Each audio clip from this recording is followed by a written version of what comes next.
अस्सलाम वालेकुम नाज़रीन किराम, मैं हूं आपका होस्ट अयाज अहमद। नाज़रीन किराम, आज एक मरतबा फिर अमेरिका में अहम तरीन सवाल हुआ है इमरान खान के बारे में और पाकिस्तान के बारे में।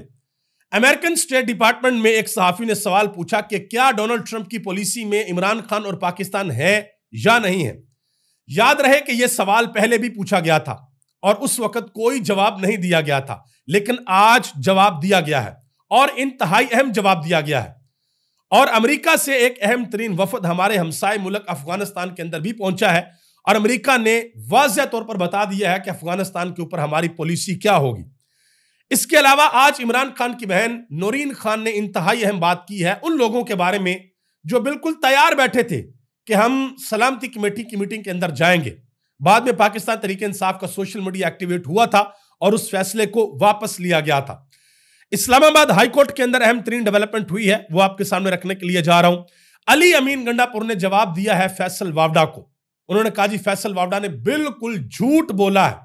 तफसीलात आपको बताने के लिए जा रहा हूं। और जुनेद अकबर खान ने एक बड़ा सरप्राइज दे दिया है। उन्होंने कहा जी 1947 से लेकर आज तक तोशा खाना का सारा रिकॉर्ड निकाल कर मेरे सामने रखा जाए और बताया जाए कि कहां कहां से तोहफे मिले और कौन कौन लेकर गया और किस तरीके से लेकर गया। नवाज शरीफ साहब के बारे में एक इंतहाई अहम खबर है। यह बताया जा रहा है जी उनकी तबीयत ठीक नहीं है। वैसे नॉर्मली इक्तदार के अंदर जब शरीफ खानदान होता है तो उनकी तबीयत खराब होती नहीं है, लेकिन नवाज शरीफ साहब के बारे में कहा जा रहा है कि उनकी तबीयत खराब है, इसलिए वो सऊदी अरब भी शहबाज शरीफ के साथ नहीं गए और इसलिए वो सलामती कमेटी की मीटिंग के अंदर भी नहीं गए। ईद के बाद जो अपोजिशन का अलायंस है वो कुछ बड़ा करने के लिए जा रहा है। हैदर सईद पाकिस्तान तहरीक इंसाफ के सोशल मीडिया एक्टिविस्ट है, उनको आज जुडिशियल कर दिया गया है। और आखिर में मैं आपको बताऊंगा कि पाकिस्तान तहरीक इंसाफ के एक रहनुमा है, उन्होंने गवर्नमेंट को एक बहुत बड़ा मशवरा दिया है। उन्होंने कहा जी गवर्नमेंट अगर चाहती है तहरीक इंसाफ को काबू करना तो ये मेरा मशवरा है, आप ये काम कर लें तो तहरीक इंसाफ को आप काबू कर लेंगे। आज का व्लॉग इंतहाई अहम है। आगे बढ़ने से कबल मैं आपसे गुजारिश करूंगा कि वीडियो को लाइक कर दें, चैनल को सब्सक्राइब कर लें और मेरे उन तमाम दोस्तों का बेहद शुक्रिया जिन्होंने हमारे यूट्यूब चैनल को सब्सक्राइब किया।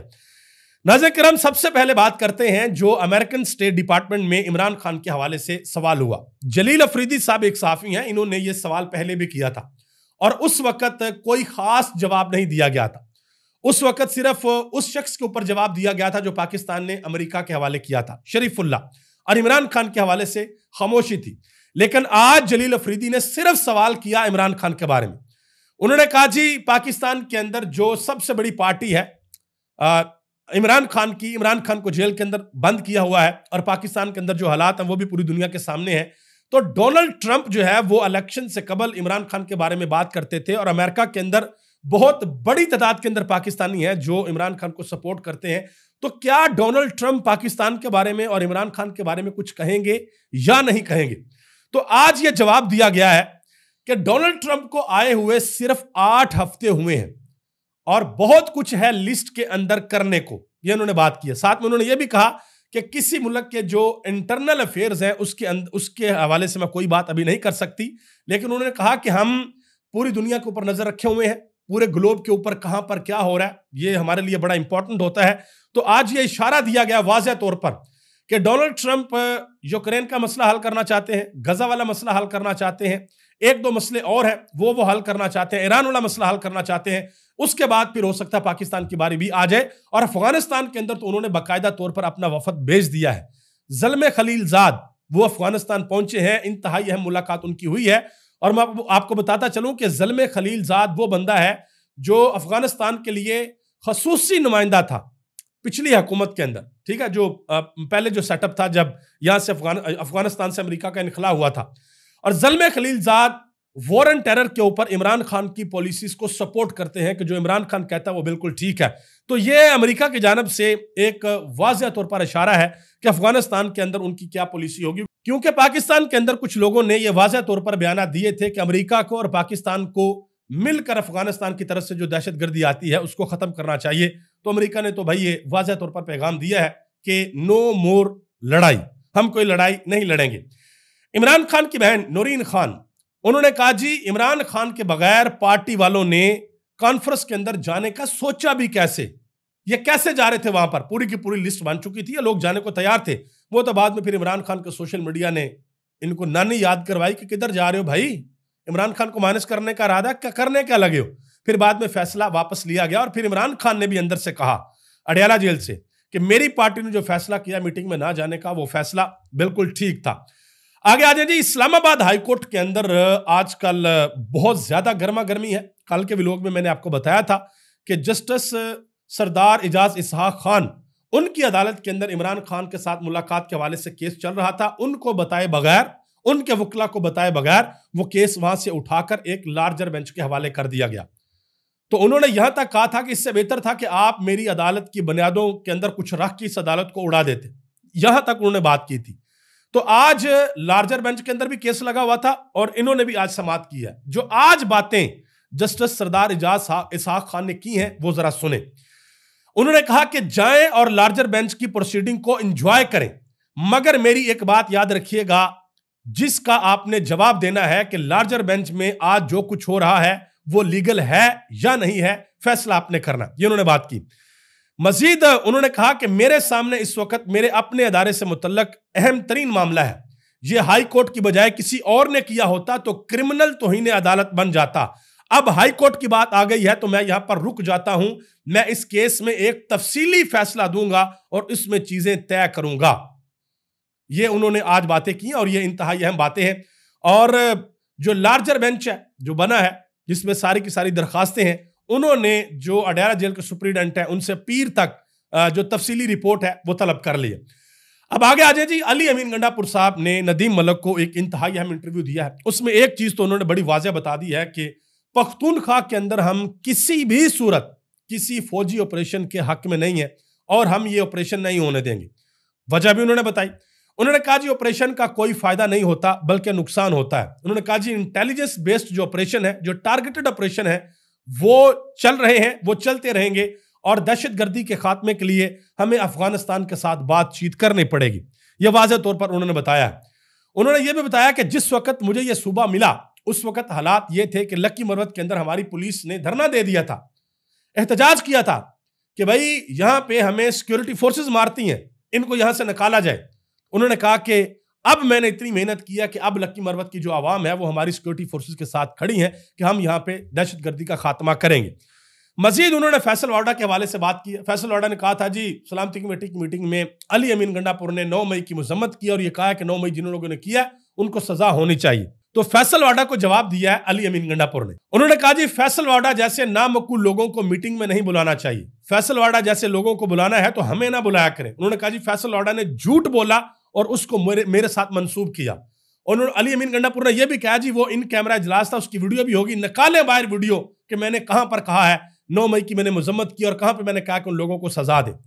उन्होंने कहा जी जज्बात के अंदर लोग आए, हमारी ये पार्टी पॉलिसी नहीं थी। अगर कोई गया है, किसी ने गिराव जलाव किया है और उसका तलक हमारी पार्टी से है तो उसकी सजा ये नहीं बनती कि उसका मिलिट्री ट्रायल किया जाए। और इमरान खान तो खैर इसके ऊपर खुलकर बड़ी दफा कह चुके हैं कि इसके ऊपर जुडिशल कमीशन बनाया जाए ताकि पता चले कि एक्चुअल जो गलती थी वो किसकी थी। एक बात और बताइए अली अमीन गंडापुर ने, उन्होंने कहा कि ये जो कौमी सलामती की मीटिंग हुई है ना, ये दरअसल एक प्रेजेंटेशन थी। उन्होंने कहा जी प्रेजेंटेशन दी गई और उसके बाद सब ने अपनी अपनी बात की, किसी ने किसी की बात का कोई जवाब नहीं दिया। उन्होंने कहा जी ये जो प्रेजेंटेशन है ना और सिर्फ बात करना ये हल नहीं है, बल्कि जब तक हम दहशतगर्दी को काउंटर करने के लिए कोई प्लान नहीं बनाएंगे, बाकायदा जिम्मेदारियां नहीं लगाएंगे, तब तक कोई फायदा नहीं है। इन्होंने बात की है।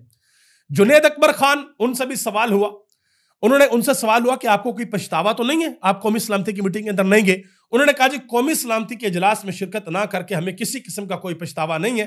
उन्होंने कहा कि जब हमें दहशतगर्द कहा जाता है, जब हमें दहशतगर्द डिक्लेयर किया जाता है, जब हमारे ऊपर एटीसी के पर्चे हैं, हर किसी के ऊपर पर्चे हैं, तो बताएं फिर हमें कौमी सलामती के इजलास में क्यों बुलाया जाता है? हमें तो बुलाना ही नहीं चाहिए। यह बात जुनैद अकबर खान ने की है। मजीद जुनैद अकबर खान ने एक और काम किया जी, उन्होंने तोशा खाना के अंदर सारे का सारा रिकॉर्ड तलब कर लिया 1947 से लेके आज तक का, कि लाएं भाई सारे का सारा रिकॉर्ड और बताएं किस किस को क्या क्या तोहफे मिले हैं, कौन कौन क्या क्या लेकर गया है।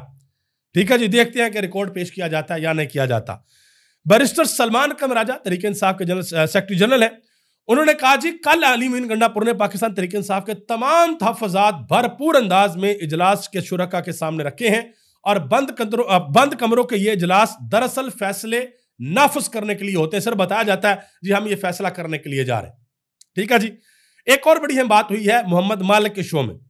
उन्होंने कहा जी जेयूआई किसी भी सूरत ऑपरेशन की हमायत नहीं कर रही, एएनपी ऑपरेशन की हमायत नहीं कर रही। वजीर आला अली अमीन गंडापुर ने भी कहा कि ऑपरेशन नहीं करने देंगे। उन्होंने कहा कि फिर ये जो तरीके इंसाफ ने अजलास में शिरकत ना होने का फैसला किया, क्या ये उनका फैसला दुरुस्त नहीं है? ये उन्होंने सवाल किया। असद कैसर साहब ने एक बड़ी अहम बात की है जी। उन्होंने कहा जी ईद के बाद इत्तेहाद को हतमी शक्ल देंगे और बलूचिस्तान में आल पार्टीज कॉन्फ्रेंस करेंगे। उन्होंने कहा कि कौमी सलामती का इजलास बुलाया गया, उसका क्या नतीजा निकला? उन्होंने कहा कि हम इसके अंदर शामिल होना चाहते हैं, लेकिन हमें हमारे लीडर तक रसाई तो दें, हमें इमरान खान के साथ मिलने तो दें। और भी बहुत से लोग बात कर रहे हैं कि भाई कोई क़यामत नहीं आ जानी थी। अगर आप वाकई ये चाहते हैं कि कौम मुत्तहद हो, यकजहती का पैगाम देना चाहते हैं कि हमारे बच्चे शहीद हो रहे हैं, हमने इसके ऊपर कोई बड़ा स्ट्रॉन्ग लाहे अमल बनाना है, हमने इस चीज को रोकना है, तो आपको चाहिए था कि आप 5-6 घंटे के लिए इमरान खान को पेरोल के ऊपर रिहा करते और मीटिंग में बैठाते, ताकि जिस बंदे ने करोड़ों वोट लिए हैं, जिस बंदे के नाम के ऊपर 80-90 एमएनए पार्लियामेंट के अंदर बैठे हुए हैं, सैकड़ों के हिसाब से एमपीए सूबाई असेंबलियों के अंदर बैठे हुए हैं, कम से कम उस बंदे की बात तो आप सुनते। ये अब सारे के सारे लोग बात करें। हामिद मीर साहब ने इत्तेहाद के हवाले से एक बड़ी अहम बात की है। उन्होंने कहा कि हुकूमत ऐसे हालात पैदा कर रही है कि मौलाना फजल रहमान के पास तहरीक इंसाफ के साथ मिलकर अपनी बका की जंग लड़ने के अलावा कोई दूसरा रास्ता ना रहे। उन्होंने कहा कि शहबाज शरीफ और आसिफ जरदारी आपस में इत्तेहाद कर सकते हैं, तो फिर मौलाना और इमरान खान भी एक दूसरे से इत्तेहाद कर सकते हैं, ये इत्तेहाद क्यों नहीं कर सकते? उन्होंने कहा जी ये इत्तेहाद हो सकता है। ठीक है जी। इसके अलावा एक और बड़ी अहम खबर है, वो खबर है पाकिस्तान तहरीक इंसाफ के social media activist Haider Saeed, जिनको उनके घर से उठाया गया था, गिरफ्तार किया गया था, और ये खबरें चली थी कि भाई उनके घर वालों, उनकी वालिदा ने बताया था जी, आने वालों ने ये कहा कि इसके ऊपर शायद कोई कत्ल का इल्जाम है या कुछ तरह को एफआईआर वगैरह है।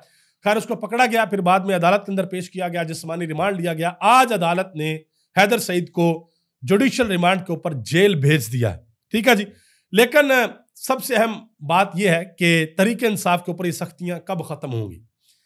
तहरीक इंसाफ के एक रहनुमा है ज़ाहिद भुट्टा साहब, उन्होंने कहा जी अगर हम इमरान खान जिंदाबाद का नारा लगा लें तो पुलिस एक्टिव हो जाती है। अगर पुलिस ने हमें पकड़ना ही है तो ऐसा करें कि एक अलग पुलिस स्टेशन बना लें, एक अलग फोर्स बनाएं, एक पुलिस स्टेशन बनाएं और उसका नाम रख दें कि रोकथाम बराए पाकिस्तान तहरीक इंसाफ थाना, कि थाना ही अलहदा बना दे भाई। जिस तरह हर चीज के लिए अलग-अलग थाने बने होते हैं ना, सम टाइम कुछ स्पेसिफिक कामों के लिए बनाने पड़ते हैं, तो उन्होंने कहा जी एक थाना बना दें, रोकथाम बराए पाकिस्तान तहरीक इंसाफ थाना। ये उन्होंने बात की है ज़ाहिद भुट्टा साहब ने। जाहिर है ये जो बात है ये बड़े दुख के साथ वो कह रहे हैं कि भाई हम इमरान खान का नाम लगाते हैं, नारा लगाते हैं, तो हमारे साथ इतनी ज्यादती की जाती है। अब आगे आ जाए जी, एक अहम तरीन खबर है, शहबाज शरीफ साहब, मोहतरमा मरियम नवाज साहिबा, इसाक डार और कुछ अहम लोग इनके गए हैं उमरा की सादत के लिए सऊदी अरब, लेकिन नवाज शरीफ साहब साथ नहीं गए। क्या नवाज शरीफ साहब ने उमरा नहीं करना था? उनके बारे में तो जनाब मोहतरम ख्वाजा आसिफ साहब ये कह रहे थे लीना शकरी के शो में कि सलामती कमेटी की मीटिंग में वो इसलिए शिरकत नहीं हुए कि उन्होंने ट्रैवल करना था, उनकी तबीयत ठीक नहीं थी।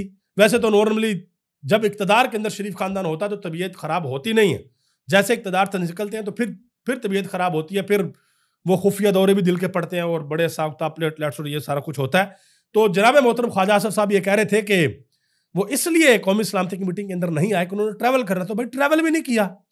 और कौमी सलामती की मीटिंग में ना जरूर नवाज शरीफ साहब को जाना चाहिए था, जरूर भाई 3 दफा का प्राइम मिनिस्टर है और बकौल नून लीग के असल जो लीडरशिप है वो है ही नवाज शरीफ की, जो असल हुकूमत है वो नवाज शरीफ ही चला रहे हैं। तो जब असल हुकूमत नवाज शरीफ चला रहे हैं तो वो गए क्यों नहीं? देखते हैं कि जो सऊदी अरब का दौरा है वहां से क्या क्या मिलता है, कामयाब होता है या नाकाम होता है। लेकिन भाई नवाज शरीफ साहब गए नहीं या उनको जाने नहीं दिया गया, ये एक अहम तरीन सवाल है। आगे आ जाए, मुनीब फरूक साहब ने इस हवाले से एक बड़ी अहम बात की, आपको जरा थोड़ा सा अंदाजा हो जाएगा। उन्होंने कहा जी पहले 1 पेज होता था कि इधर वाले और इधर वाले दोनों सेम पेज के ऊपर हैं। उन्होंने कहा कि अब सिलेबस है और हाइब्रिड प्रो मैक्स निजाम है। शहबाज शरीफ को जो कहा जाएगा वो चीजों को उसी तरीके से देखेंगे, जो उनको कहा जाएगा ओके ठीक है कर दे। उन्होंने कहा कि शहबाज शरीफ कभी भी किसी चीज को कॉन्टेस्ट नहीं करेंगे। होता ना कभी कभी बंदा आपसे सवाल पूछ रहा था आज नहीं ये क्यों, उनका ना ये सवाल नहीं पैदा होता। जो शहबाज शरीफ साहब को कहा जाएगा शहबाज शरीफ साहब वही करेंगे। ठीक है जी। पीपल्स पार्टी की एक रहनुमा है नफीसा शाह, उन्होंने एक बड़ी अहम बात की है। पाकिस्तान के आर्मी चीफ साहब ने कहा था हार्ड स्टेट, कि हमें हार्ड स्टेट की तरफ अब जाना होगा। तो उन्होंने कहा जी हार्ड स्टेट का जो भी मतलब हो, इस मुल्क को सॉफ्ट स्टेट यानी कि सियासी डायलॉग ही ठीक कर सकता है। उन्होंने कहा कि बलूचिस्तान का मसला बहुत गंभीर होता जा रहा है और हकीकत यह है कि कोई भी डायलॉग तब तक कामयाब नहीं होता जब तक तमाम सियासी जमातें उसमें शामिल ना हों। उन्होंने कहा जी इमरान खान को पेरोल के ऊपर रिहा करना चाहिए। आखिर में जी फवाद चौधरी साहब ने एक बहुत बड़ा मशवरा दे दिया, सुन लें जरा। और फवाद साहब जब जाएं अडयाला जेल के अंदर तो हिम्मत करें, जरा थोड़ी सी जुर्रत करें और इमरान खान के सामने भी ये बात करें। फवाद चौधरी साहब कह रहे हैं जी इमरान खान, नवाज शरीफ और आसिफ जरदारी मिल बैठकर कौमी हुकूमत बनाएं। भाई कब की बना चुका होता इमरान खान, अगर उसने बनानी होती तो जिस दिन इलेक्शन जीता था उस दिन बना लेता पीपल्स पार्टी के साथ मिलकर, लेकिन वो ये कौमी हुकूमत किसी भी सूरत बनाने के तैयार नहीं है। और बहुत से लोग हैं और बहुत सी पार्टीज हैं जिनको चू चू का मुरब्बा सूट करता, लेकिन शायद इमरान खान को किसी भी सूरत ये सूट नहीं करता। आप सबका बहुत बहुत शुक्रिया। अभी तक इतना ही। मुझे इस दुआ के साथ इजाजत दें कि अल्लाह ताला वतन अजीज पर अपना खास फजल और करम फरमाए।